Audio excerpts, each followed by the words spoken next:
should you eat the majority of your food earlier or later in the day? So this is going to depend on whether you're bulking or cutting, and it also depends on how hungry you get as a person.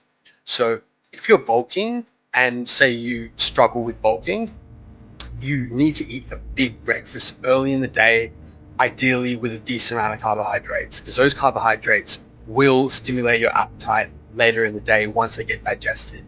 If you're cutting and you do have problems restricting food, so you're on the opposite end of that spectrum, then it would be much better to either miss breakfast if you're doing an intermittent fasting type thing, or just have protein and potentially a little bit of fats for breakfast and or lunch, and then save your carbohydrates for later in the day. Because if you are on a diet and you struggle with restricting food, then that high carbohydrate meal early in the day, about 4 hours later, your stomach is going to be rumbling like crazy.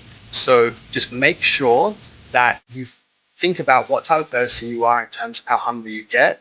Are you bulking or cutting?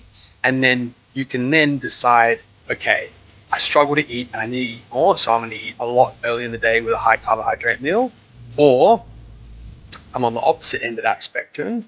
I'm dieting and I can't, stop myself from eating. Then you need to eat protein and fats and then just relax, and you won't get too starving late at night.